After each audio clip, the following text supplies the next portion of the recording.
কে ওখানে? কে ওখানে? কে ওখানে?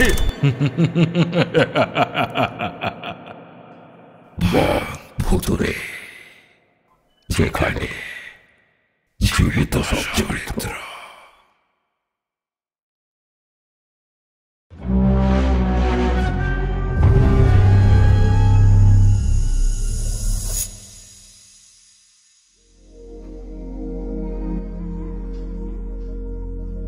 গ্রামের সবুজ শ্যামলা প্রান্তরের বুকে সন্ধ্যা নেমে আসছে। ভাসানডিহি নদীর জলে পরন্ত সূর্যের আলো ছড়িয়ে পড়েছে।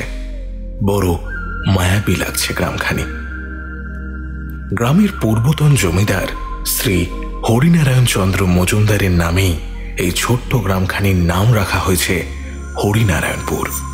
তবে বর্তমানে তার ছেলে শ্রী রামতনু মজুমদার মশাই সেই জমিদারি একেবারে শিখে তুলে দিয়ে ইংরেজদের তোষামত করতেই ব্যস্ত হয়ে পড়েছেন। এই গ্রামের উত্তরে শেষ প্রান্তে কানাঘুষো শোনা যায় বিপ্লবী কয়েকজন যুবক গা ঢাকা দিয়ে রয়েছে।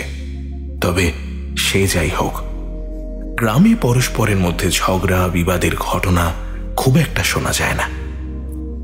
গ্রামের ছেলেমেয়েরা একসাথে খেলাধুলো করে স্কুলে যায়। এমনই একদিন গোধূলি বেলায় গণেশ, নিতাই, বিপিন, রাখাল, যতীন এরা সকলে খেলা শেষ করে গল্প করতে করতে নদীতে হাত পা ধুতে যাচ্ছিল। হঠাৎ তারা দেখতে পেল অনেকগুলো কুকুরের আওয়াজ শোনা যাচ্ছে। অবশ্য এটা খুব একটা আশ্চর্যের নয়, নদীর এই পারেই শ্মশান। কুকুর বা শেয়ালের আওয়াজ অনেক সময়তেই পাওয়া যায়। সেজন্যই সন্ধ্যের পর এই দিকটায় আর কেউ আসে না। কিন্তু কুকুরগুলো নদীর ধারে কি নিয়ে যেন একটা টানাটানি করছে। ওরা প্রত্যেকেই কৌতূহলী হয়ে একটু এগিয়ে গিয়ে দেখল একটা মাটির উঁচু ঢিবির মতো রয়েছে এবং সেই ঢিবি থেকে এক টুকরো কাপড়ের মতো বেরিয়ে রয়েছে। ওরা সবাই এগিয়ে গিয়ে দেখল, ঠিক তাই, কুকুরগুলো সেই কাপড়ের টুকরো নিয়েই টানাটানি করছে। ওরা আতঙ্কিত হয়ে বাড়ির দিকে ছুটে পালালো।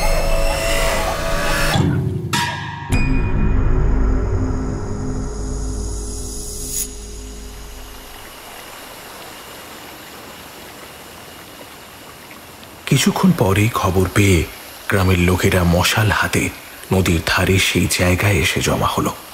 ততক্ষণে সন্ধে ঘনিয়ে এসেছে। নদীর এ ধারটায় খুব একটা কেউ আসে না, তার কারণ পাশেই শ্মশান। গ্রামের মোড়ল শ্রী পঞ্চানন মুখুজ্জে মশাই খবর পেয়ে তার পথ চলার সম্বল সেগুন কাঠের লাঠিটা ঠকঠক করতে করতে এসে উপস্থিত হয়েছেন। ভিড়ের মধ্যে থেকে চাপা উত্তেজনা শোনা গেল।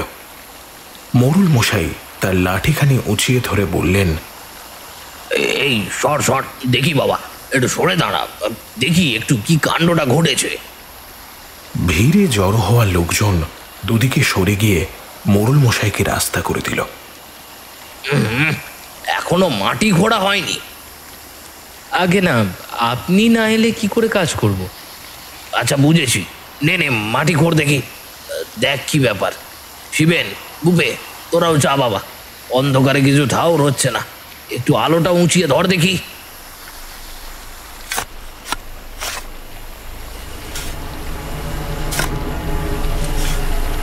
অনেকক্ষণ মাটি খোঁড়াখুড়ির পর একটা মুন্ডু কাটা তাজা দেহ উদ্ধার করা হলো। হাত দুটো পিছমোড়া করে বাঁধা।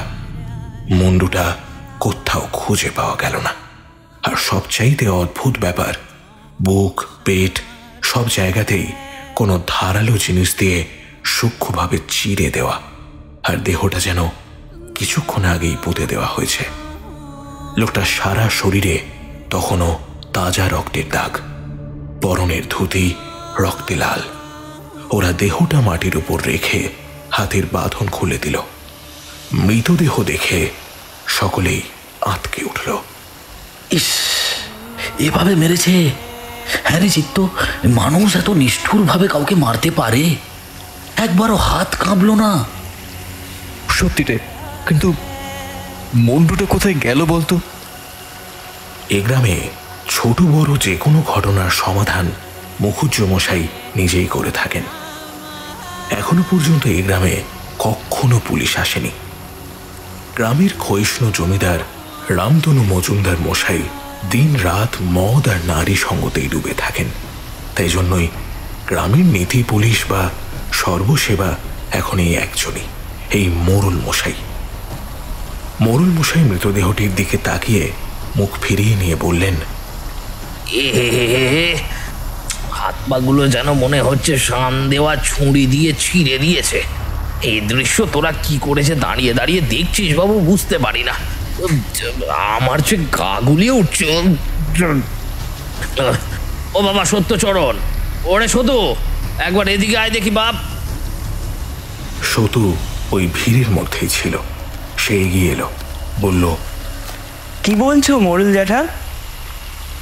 একবার ও পাড়ার সতীশ ডোমকে খবর দে দেখি, বলবি আরো কজন লোক যেন নিয়ে আসে।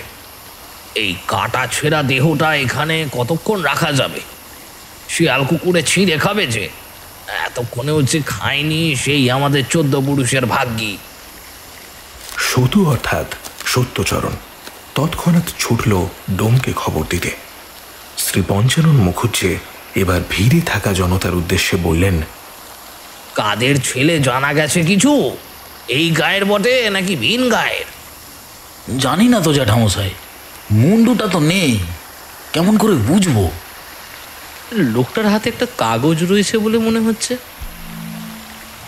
সবাই সেদিকে ঝুঁকে পড়ে দেখল। সত্যিই তাই, একটা ছোট্ট কাগজ তার হাতের মুঠোয় শক্ত করে ধরা। মোড়ল মশাই হুকুম দিলেন কাগজটা বের করে নিতে। বিশু চট করে কাগজটা মৃতদেহর হাত থেকে বের করে আনল। মোড়ল মশাই কাগজের ভাঁজ খুলে একটু টান করে নিলেন কাগজটা। কয়েকটা কথা লেখা আছে এই কাগজে। মোড়ল মশাই সামান্য লেখাপড়া জানতেন। তিনি চশমাটা ভালো করে চোখে দিয়ে পড়তে লাগলেন। সেই চিঠিতে লেখা, আজ রাতেই জমিদার বাড়িতে হানা দেবে। নিজের লক্ষ্যে অবিচল থাকো, কিন্তু সাবধান, দরজায় করা পাহারা। তোমার সাথে পরেশ ও আনোয়ারও যাবে। বিজয়ী ভব। চিঠিটা পড়া শেষ করে মোড়ল মশাই সেটা পকেটে রেখে ওখানে উপস্থিত সকল লোকজনের দিকে তাকালেন। তারাও পরস্পরের মুখ চাওয়াচাওয়ি করল। তবে কি ছেলেটা ডাকাত দলের সাথে যুক্ত ছিল? তা কেন হবে? দেখছিস না বিজয় ভব লেখা রয়েছে। কোনো বিপ্লবীও তো হতে পারে নাকি? নাকি জমিদারের কোনো প্রজা জমিদারের উপর ষড়যন্ত্র করে এই চিঠি লিখেছে? ওরে থাম তোরা, এখন নিজেদের মধ্যে তর্কাতর্কি করার সময় নয়। এখন ব্যাপার হচ্ছে এই লোকটা কে, কোথা থেকে এসেছে। চিঠিতে যে পরেশ ও আনোয়ারের কথা লেখা আছে তার সাথে এর সম্পর্ক কি? এ কি তাদের বন্ধু নাকি শত্রু? চিঠিটা হয়তো অন্য কারোর থেকে ছিনিয়ে নিয়ে এই লোকটি জমিদার মশাইকে দেবে বলে হুমকি দিয়েছিল, তাই তারা একে এমন নৃশংসভাবে হত্যা করেছে।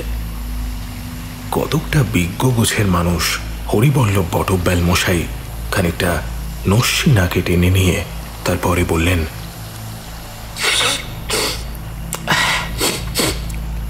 আসলে ব্যাপারটা হচ্ছে কি, অনেক কিছুই হতে পারে, কিন্তু দেখুন আমাদের সেটা নিয়ে ভাবতে হবে যেটা হতে পারে না। মানে বুঝলেন না? আচ্ছা বুঝিয়ে বলছি। ধরুন এমনও তো হতে পারে যে পরেশ, আনোয়ার আর যাকে ওই চিঠিটা লেখা হয়েছে তাদের মধ্যেই এই লোকটাও একজন। দলের মধ্যে মতভেদ হওয়ায় হয়তো একে মেরে ফেলেছে, তারপর হাতে কাগজ গুঁজে দিয়েছে যাতে আমাদের মতো সাধারণ মানুষ আসল ব্যাপারটা ধরতে না পারে। সকলেই তার কথাটা বেশ যুক্তিসম্মত বলে মনে করল। ঘাড় নেড়ে অনেকেই বলল, ঠিক ঠিক, হতেই পারে। এরই মধ্যে সতুর সাথে দুজন ডোম এসে উপস্থিত। তারা মৃতদেহ দেখে বলল, এ দেহ পোড়াবো কি করে কর্তা? শরীরের পুরোটাই তো চিরে দিয়েছে। না কর্তা, ও আপনি অন্য ব্যবস্থা করেন। সে কি রে, অন্য আবার কি ব্যবস্থা করব? মরা শেয়াল কুকুরে খেয়ে নিক, এটাই তোরা চাস? আমি বলি কি, একে পুড়িয়ে দেওয়া হোক। তোমরা কেউই খেয়াল করনি ছেলেটির পরনের ধুতির সাথেই একটি পৈতে কোমরে জড়ানো আছে। হয়তো মারামারি বা হাতাহাতির সময় সে এভাবে বেঁধে নিয়েছিল। কিন্তু কাদের ছেলে জানতে না পারলে তো ওর বাবা মা যদি পরে এসে খোঁজাখুঁজি করে তখন দেখা যাবে। আর এখনই যদি ওরা আসে, আপনি কি ওদের ছেলের জীবন বাঁচিয়ে দিতে পারবেন? না, তাহলে এই মরদেহ এক্ষুনি শ্মশানে নিয়ে যাওয়ার ব্যবস্থা করো।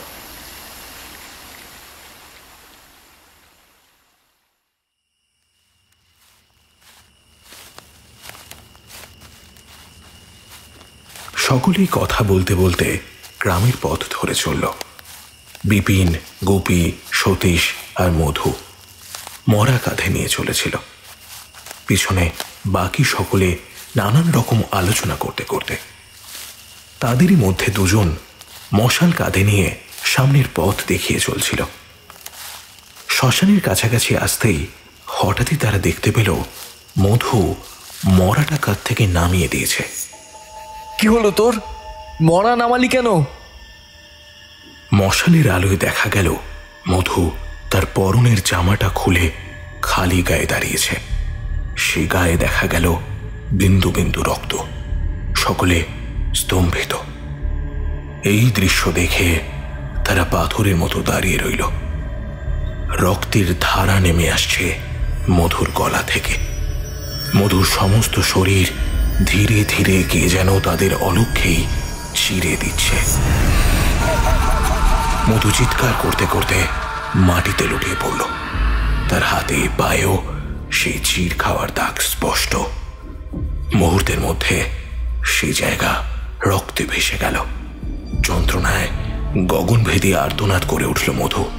সবাই স্থানুন্মতো সেই দৃশ্য দেখে চলেছে। কেউই এগিয়ে যেতে সাহস পাচ্ছে না। এমন সময় ঘটল আরো একটি ঘটনা। মধুর ছটফট করতে থাকা দেহটা থেকে কে যেন তার মাথাটা ছিঁড়ে নিল। তারপরে মাথাটা ছুঁড়ে দিল আকাশে। ফিনকি দিয়ে রক্ত বেরোচ্ছে সেই গলা থেকে, আর দেহটাও তখনই শান্ত হয়ে গেল। এই বীভৎস দৃশ্য গ্রামের মানুষ আগে কোনো দিন দেখেনি। যে যেদিকে পারল ছুটে পালালো। মধুর দেহ ওভাবেই রাস্তার উপর পড়ে রইল, আর পড়ে রইল সেই নাম না জানা দেহটা। সকলে ছুটে পালিয়ে গেলেও গ্রামের মোড়ল মশাই তার লাঠিটা ঠক ঠক করতে করতে শ্মশানের পাশের জঙ্গলে ঢুকে গা ঢাকা দিলেন। এই ভারী শরীর নিয়ে তার পক্ষে ছুটে যাওয়া অসম্ভব। তিনি ভয়ে তার পৈতে ধরে গায়ত্রী মন্ত্র উচ্চারণ করতে লাগলেন। ওম ভববুৎসাহ তৎসবিতুর্বরেণ্যম ভর্গো দেবস্য ধীমহি তন্নো প্রচোদয়াৎ। চারিদিকে ঘন অন্ধকার। চাঁদের ক্ষীণ আলোতে মোড়ল মশাই দেখলেন একটা ছায়া মূর্তি এসে দাঁড়ালো মধুর দেহটার সামনে। তারপর সেটাকে কাঁধে তুলে নিল। এরপরেই সেই লোকটির মৃতদেহের সামনে এসে দাঁড়ালো। নিচু হয়ে সেই শরীরে পরম যত্নে হাত বুলিয়ে সেটাকেও আরেক কাঁধে তুলে নিয়ে অন্ধকারের মধ্যে কোথায় মিলিয়ে গেল। এই অকল্পনীয় দৃশ্য দেখে গ্রামের মোড়ল মশাই বাকরুদ্ধ হয়ে গেলেন। এরপর সে রাতে আর কোনো রকম বিঘ্ন ঘটেনি। তিনি সারাটা রাত ওই জঙ্গলেই বসেছিলেন। তাকে এভাবে ফেলে রেখে চলে যাওয়ার পর মনে মনে গ্রামের সকলের উদ্দেশ্যে কটূক্তি করতে লাগলেন তিনি। মশার কামড়ে তার প্রাণ ওষ্ঠাগত হয়ে পড়লেও তিনি সাহস করে বাইরে বের হতে পারছিলেন না।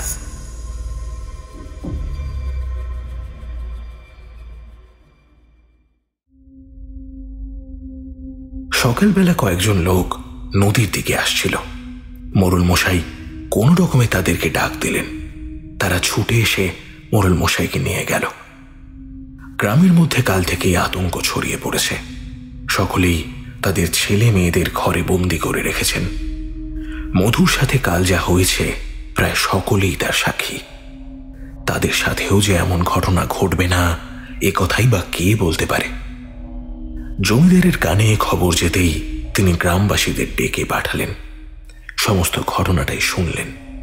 মোড়ল মশাই তার নিজের চোখে দেখা ঘটনা সবাইকে জানালেন। কোথায় সেই কাগজটা দেখি? মোড়ল মশাই তার পকেট হাতড়ে সেই কাগজটা জমিদারের হাতে দিলেন। আমার বাড়িতে ঢোকার কথা চিন্তা করলে সাহসের দরকার হয়। আমি ভাবছি এই সাহস ওদের জোগাচ্ছে কে? আমার সাথে ইংরেজ বাবুদের যে খাতির রয়েছে এ কথা অবশ্য শখের বিপ্লবীদের অজানা নয়। আমার মনে হয় ওদেরই কাজ হবে। যাকে আপনারা বাড়ি যান, এই ব্যাপারটা আমি নিজেই দেখছি। সকলেই মাথা নেড়ে সম্মতি জানিয়ে বাড়ির দিকে পা বাড়ালো। সন্ধ্যেবেলা চণ্ডী মণ্ডপে এ সমস্ত আলোচনাই হচ্ছিল। এই গ্রামে বোধহয় অভিশাপ নেমে এসেছে। কে বা কারা এই কাণ্ড ঘটিয়েছে যদি জানা যেত। পাপ মুখুজ্জেমশাই, পাপ। গ্রামের জমিদার যদি এমন অকর্মণ্য হয়, কত নারীকে ভোগ করিয়েছে, কত গরিবের ভিটে মাটি ছাড়া করিয়েছে। এমন সময় তারা দূর থেকে কিছু একটা গড়িয়ে আসতে দেখল। অন্ধকারে দূর থেকে ঠাহর করা যায় না, কিন্তু অতি দ্রুততার সাথে সেটা এগিয়ে আসছে। সকলেই ভয়ে জড়সড় হয়ে গেল। জিনিসটা চণ্ডী মণ্ডপের বাইরে বেড়ার ধারে থেমে গেল। সবাই অবাক। গুপি, দেখ না বাবা, ওটা কি? গুপির সাড়া পাওয়া গেল না। সে কোথায় যেন সরে পড়েছে। তোরা আজকালকার ছেলে ছোকরাগুলো ভয়েই মরিস। চল সবাই মিলে একসাথে যাই, চল। এই কথা শুনে কেউ কেউ মুচকি হাসল। অর্থাৎ কিনা তিনি যে কত বড় সাহসী তার প্রমাণ পাওয়া গেল। মোড়ল মশাই সেখানেই বসে রইলেন। বাকি সকলেও ধীরে ধীরে চণ্ডী মণ্ডপের বাইরে এসে বেড়ার ধারে সেই জিনিসটা দেখে হাতকে চিৎকার করে উঠল। এটা এটা তো মধুর মাথা। কিছুক্ষণ সকলেই বিমূঢ় হয়ে তাকিয়ে রইল সেদিকে। ভয়ে সকলের হাত পা ঠান্ডা হয়ে গেছে। এমন সময় চণ্ডী মণ্ডপের পিছন থেকে একটা আর্তনাদ শোনা গেল। সকলেই সেই দিকে ছুটল।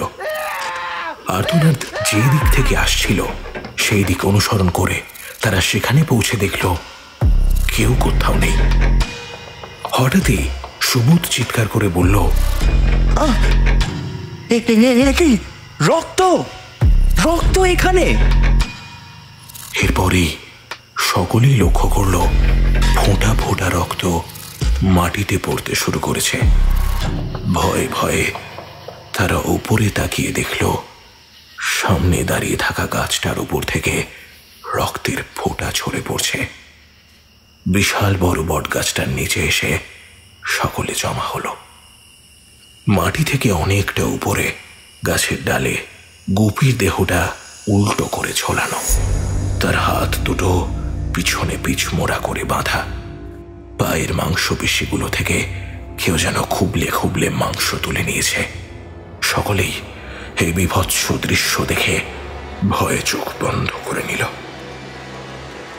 এমন সময় গুপির রক্তাক্ত দেহটা গাছ থেকে মাটিতে এসে পড়ল, আর তার ঘাটটাও মুটকে গেল তৎক্ষণাৎ। হ্যাঁ, গুপির নিষ্প্রাণ দেহটা মাটিতে পড়ে রয়েছে। চোখগুলো যেন ঠিকরে বেরিয়ে আসতে চাইছে। ঘাড় মটকানো মাথাটা একটা পাথরের উপর পড়ে ফেটে গেল। এই পৈশাচিক দৃশ্য আর কেউই সেখানে দাঁড়িয়ে সহ্য করতে পারল না। সকলেই বাড়ির দিকে ছুট লাগালো। শুধুমাত্র মোড়ল মশাই বসে রইলেন চণ্ডী মণ্ডপে। তিনি শুধু বসে দেখলেন আর আর্তনাদ শুনলেন। এছাড়া কি কি যে ঘটে গেল সে সম্পর্কে তাকে জানানোর মতো কেউই সেখানে ছিল না। আমি বুড়ো হয়েছি, ছেলে ছোকরার মতো কি আর ছুটতে পারি? কেউ একবার আয় এদিকে ভাব, কি হয়েছে কিছুই তো বুঝতে পারছি না।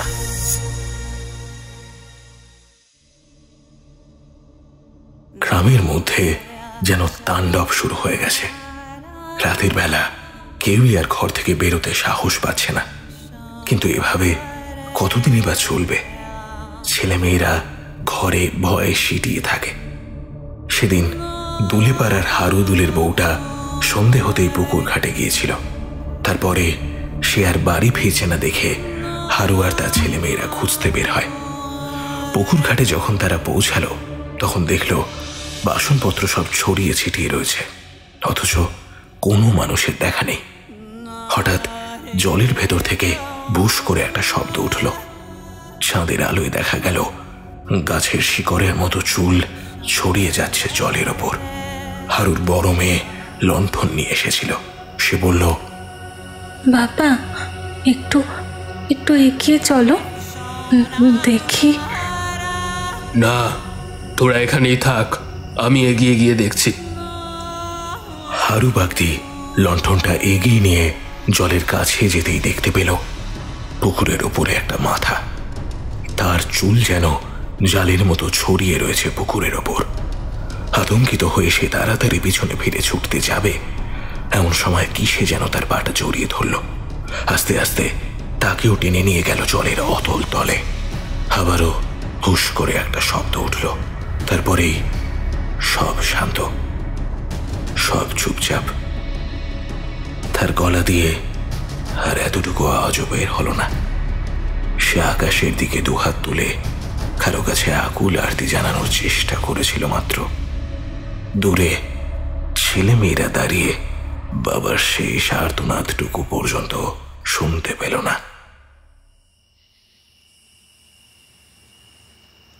অনেকক্ষণ পরেও বাবা আসছে না দেখে হারুর ছেলেমেয়েরা আতঙ্কিত হয়ে মোড়ল মশাইয়ের কাছে গিয়ে সব কথা জানায়।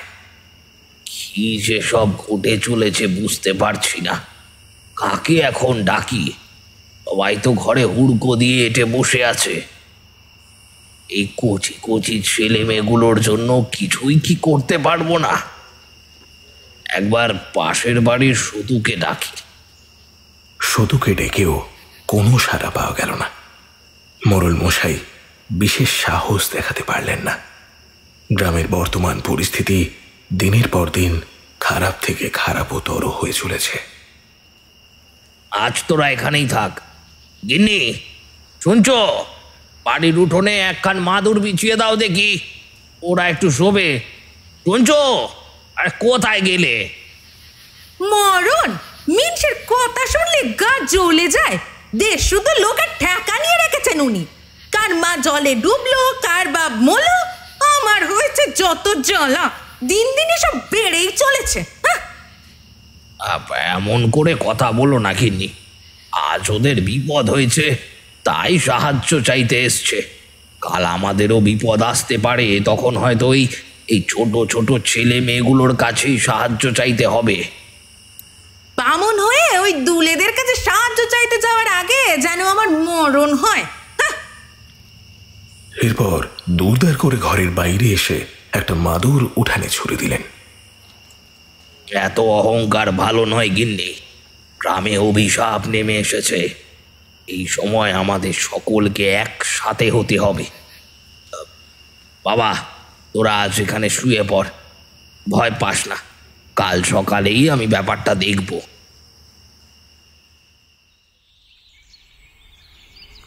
সকাল হতেই গ্রামের লোক জড়ো করে মোড়ল মশাই সেই পুকুর পাড়ে গিয়ে দেখলেন কোথাও কিচ্ছু নেই।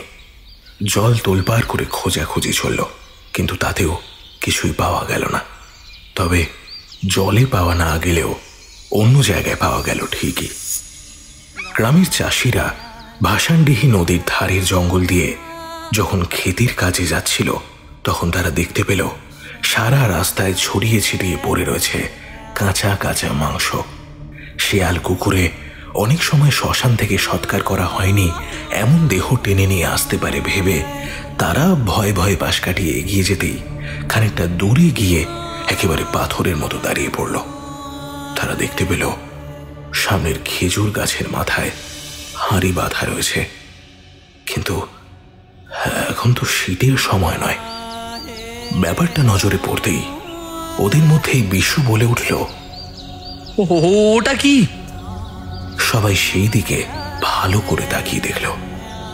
দূর থেকে কোনো কিছু ভালো করে বোঝা গেল না। গাছের মধ্যে আরো একটা কিছু ঝুলছে মনে হচ্ছে। বিশু খানিকটা ইতস্তত করে গাছে উঠতে লাগলো। যতই সে এগোতে লাগলো তার মনে হতে লাগলো ওই হাড়ি থেকে কিছু যেন তরলের মতো পড়ছে। সেটা আর যাই হোক খেজুরের রস নয়। তার শরীরে একটা শিহরণ খেলে গেল। এদিকে নিচে দাঁড়িয়ে সবাই তার জন্য অপেক্ষা করছে। ডাকাডাকিও শুরু হয়ে গেছে। বিশু গাছের ওপর সেই হাড়িটার সামনে গিয়ে দেখল রক্ত। গাছের ওপরে ঝোলানো মানুষের দুটো কাটা মুন্ডু থেকে টপ টপ করে রক্ত পড়ছে সেই হাড়ির ভেতর। হতভম্ব হয়ে কিছুক্ষণ তাকিয়ে রইল বিশু। তবে সে বুঝতে পারল এখন ভয় পাওয়ার সময় নয়। সেই হাড়ি আর সেই মাথা দুটোকে নিয়ে কোনো রকমে যখন গাছ থেকে সে নামলো সকলেই হৈ হৈ করে উঠল, কারণ সেই মাথা দুটো ছিল হারুবাগদি আর তার বউয়ের। আর সেখান থেকেই টপ টপ করে গড়িয়ে পড়া রক্তের ফোঁটায় ভরে উঠছে সেই খেজুর রসের হাড়িটা। এমন নানা ঘটনার মধ্যে দিয়ে দিন কাটতে লাগলো। গ্রামের লোক গ্রাম ছেড়ে পালাতে লাগলো আস্তে আস্তে। সেই অপশক্তি দূর করার জন্য এক তান্ত্রিককেও পাশের গ্রাম থেকে আনা হয়েছিল। তবে তিনি নিম্ন শ্রেণীর তন্ত্র সাধক ছিলেন। গ্রামের অপশক্তি তার যাগযজ্ঞ সম্পূর্ণ বিনাশ করে দিয়ে তার পূজার সামগ্রী সমস্ত কিছুকে তছনছ করে দেয়। ভয়ে সেই তান্ত্রিকও সেই রাতেই এই গ্রাম ছেড়ে পালিয়ে যেতে বাধ্য হয়।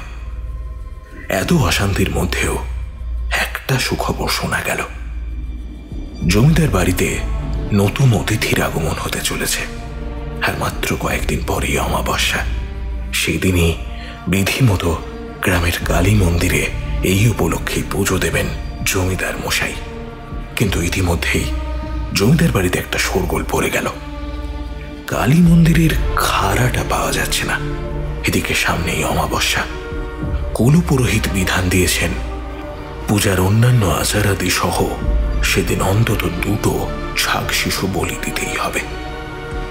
খাড়া না পাওয়া গেলে বলি দেওয়া হবে কিভাবে? গ্রামের সকলেই আরো ভয়ঙ্কর কিছুর আশঙ্কায় দিন গুনতে লাগলো। জমিদার মশাই গোপনে সেই ব্যক্তিকে খবর পাঠালেন যে জানত খাড়া কোথায় রাখা রয়েছে। আগে আমি তো বলি দেওয়ার পরে সেই খাড়াটা জলে ধুয়ে সেখানেই রেখে দিয়েছিলাম কর্তা। জমিদার মশাই তার চুলের মুঠি ধরে খানিকটা জোরেই নাড়িয়ে দিয়ে বললেন, এই তোর নেশা মনে হয় এখনো কাটেনি না রে? ভালো করে মনে করে দেখ কোথায় রেখেছিলি। মন্দিরে যদি রেখেছিলি তো গেলটা কোথায়? হাত পা গজালো নাকি? কালকে সকালের মধ্যে যদি খুঁজে না এনে দিস তাহলে তোকে আমি খুন করবো হারামজাদা। তার জন্য আমি এত কিছু করলাম। সেই সন্তান আমার ঘর আলো করে আসবে, আমাকে বাবা বলে ডাকবে, আর তোর এই মূর্খামির জন্য পুজো বন্ধ হয়ে গেল। আমার সব কিছু শেষ হয়ে যাবে। এতদিনের আশা ভরসা সব সব শেষ হয়ে যাবে। লোকটা ভয়ে কাঁপতে কাঁপতে সেখান থেকে চলে গেল। পরে শোনা গেল লোকটাকে নাকি গ্রামে আর কেউ কোনোদিন দেখতে পায়নি। জমিদার মশাই তার বাড়িতে লোক পাঠিয়েছিলেন, কিন্তু সেখানেও কেউ ছিল না। রাতারাতি লোকটা উবে গেল নাকি নাকি চলে গেল গ্রাম ছেড়ে, সে উত্তর আজও অজানা। অবশেষে উপস্থিত হলো সেই পুজোর দিন। খাড়া পাওয়া যায়নি। ছাগ শিশু দুটিকে মালা পরিয়ে কপালে সিঁদুর পরানো হয়েছে। জমিদার মশাই তার পাশের গ্রামের জমিদারের কাছে লোক পাঠালেন। খাড়া না পেলে গ্রামের ঘোর অমঙ্গল নেমে আসবে, এই বার্তা নিয়ে দূত পৌঁছে গেল সেখানে। গ্রামের লোক সকলেই আজ গায়ে মনোবাক্যে মাকে ডেকে চলেছে। এই গ্রামে যে অভিশাপের ছায়া নেমে এসেছে তার থেকে সকলেই মুক্তি পেতে চায়। গ্রামের মধ্যে বেশ কয়েক ঘর লোক গ্রাম ছেড়েও চলে গিয়েছে। এবারে হয়তো জমি জমা সব ফেলে রেখে বাকিদেরকেও চলে যেতে হবে। কিন্তু শুধু তো গেলেই হবে না, অন্য জায়গায় গিয়ে তারা থাকবে কোথায়, খাবে কি? বলাই বাহুল্য, শুধুমাত্র এই সকল কথা চিন্তা করেই তারা এখনো পর্যন্ত এই গ্রামেই রয়েছে। মোড়ল মশাই আজ খুবই ব্যস্ত। গ্রামে এত বড় একটা পুজো, তাই জন্যই তার আর কোনো দিকে তাকানোর ফুরসত নেই। পুজোর বাকি সবকিছু জোগাড় যন্ত্র করার ভার পড়েছে তারই ওপর। তিনিও সবকিছুই সাধ্যমতো আনিয়ে দিয়েছেন। রাতে পূজার নির্দিষ্ট নির্ঘণ্ট আর বিধি মতো পূজা শুরু হলো।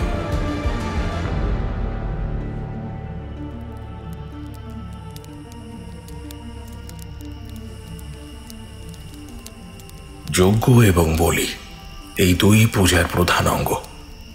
তন্ত্রমতে যজ্ঞ শুরু হতেই এক অবিশ্বাস্য ঘটনা ঘটল। পুরোহিত মশাই ঘৃতাহুতি দেওয়ার জন্য যতবার সেই পাত্র থেকে ঘি তুলছেন ততবারই শুধুই উঠে আসছে তাজা রক্ত। এ ঘটনা দেখে গ্রামে কান্নার রোল উঠল। পুরোহিত মশাই যজ্ঞ ছেড়ে উঠে দাঁড়ালেন। ছাগ শিশু দুটো আর্ত চিৎকার করে উঠল। দূরে অনেকগুলো শিয়ালের ডাক শুনতে পাওয়া গেল। মনে হলো তারা আজ মৃত্যুর উল্লাসে আহ্লাদিত।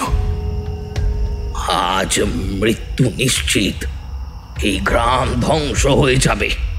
এই করাল কোপ থেকে মুক্তির বোধহয় আর কোনো উপায় নেই। পুরোহিত মশাই সাহসে ভর করে আবারও যজ্ঞ শুরু করলেন। এবারে শুরু হলো দারুণ ঝড়। সেই ঝড়ে কোথা থেকে যেন উড়ে এসে পড়ল সেই দাঁখানা। রক্ত মাখা সেই দাঁটা এসে পড়ল জমিদার মশাইয়ের পায়ের কাছে। তন্ত্র সাধক শাক্ত পুরোহিত মশাই বললেন, জমিদার মশাই, এটাই বোধ হয় এই মন্দিরের খাঁড়া। কারণ নতুন যেটা পাশের গ্রাম থেকে আনিয়েছেন সেটা এখনো মন্দিরেই রাখা আছে। তবে একটা প্রশ্ন রইল, এই খাড়ার গায়ে রক্ত কেন? জমিদার মশাই কোনো উত্তর দিলেন না।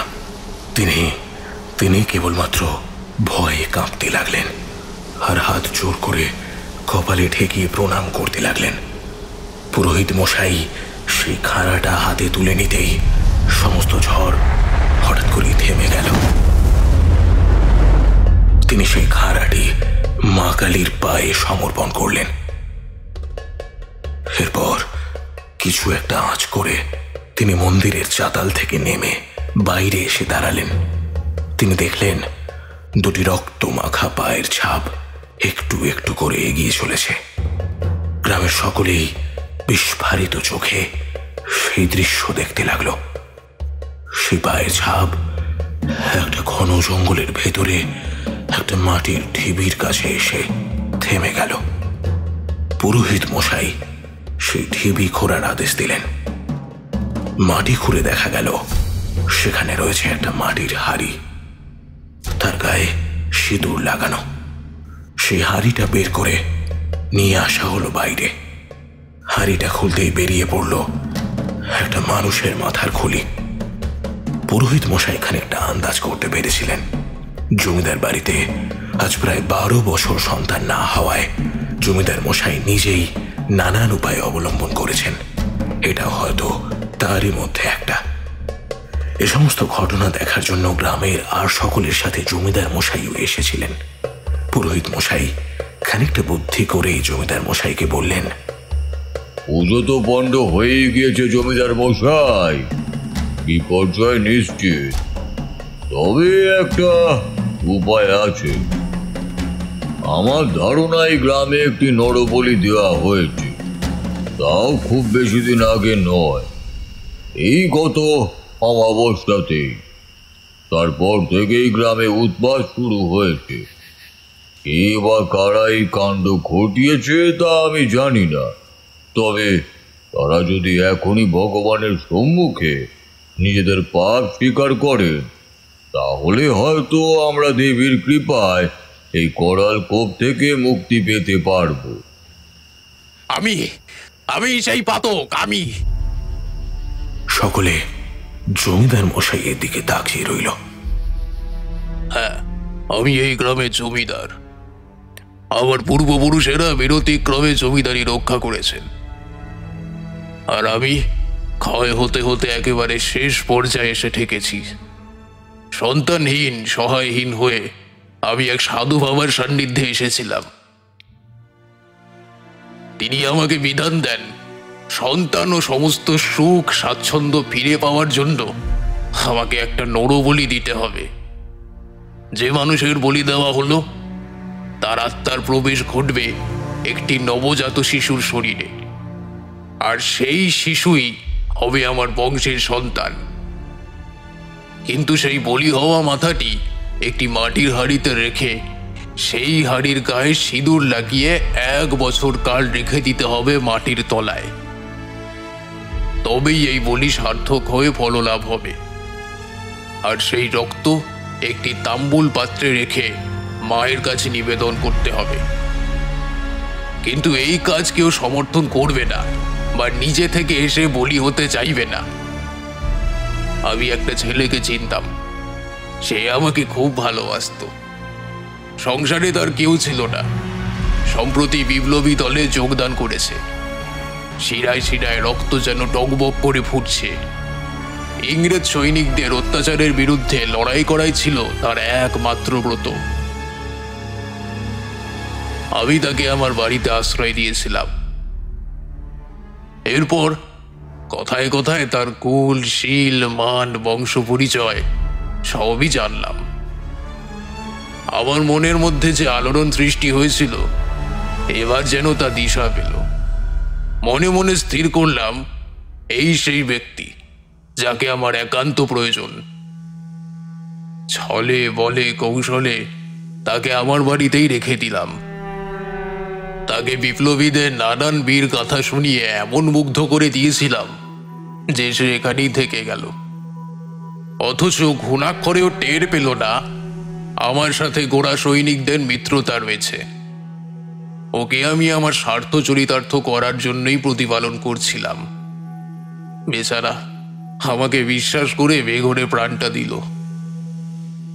গত অমাবস্যায় জঙ্গলে এক গভীর গুহায় সমস্ত পূজা বিধি মেনে মায়ের সামনে ছেলেটিকে বলি দিয়েছিলাম। অবশ্য অনেক কেঁদেছিল, হাতে পায়ে ধরেছিল।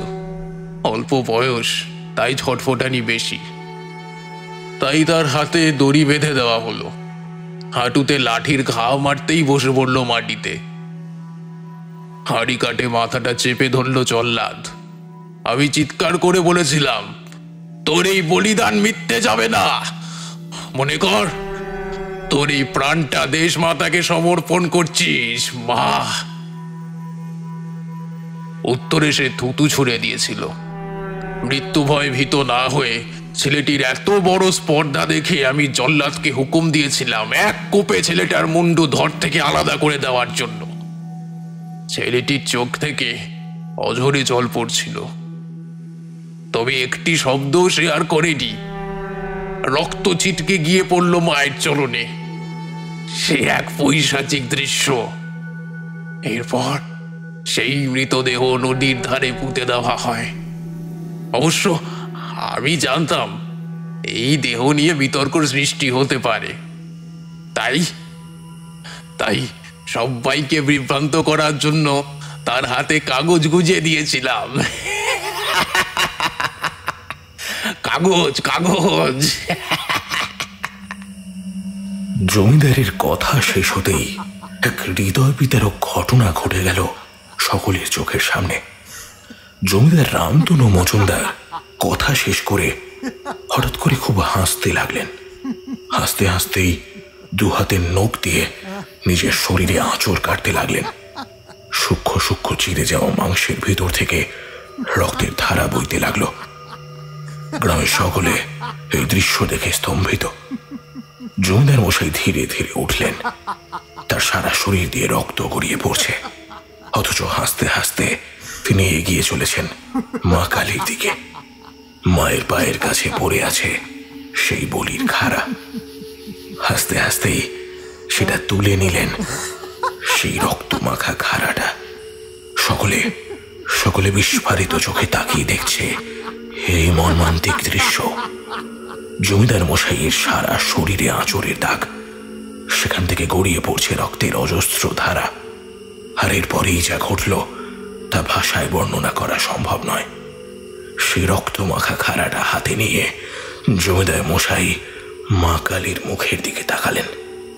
তারপরেই অশ্রু সজল চোখে বললেন, মারে, আমার বলি স্বীকার কর মা, আমার বলি স্বীকার কর মা। বলি এক কোপে সেই খাড়া দিয়ে নিজের মাথাটা কেটে ফেললেন।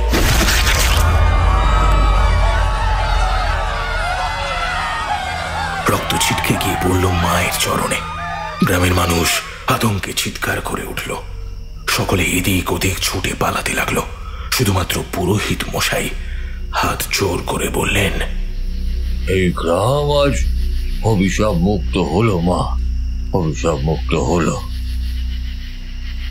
গ্রামের মানুষ এক নির্মম পরিণতির সাক্ষী হয়ে রইল।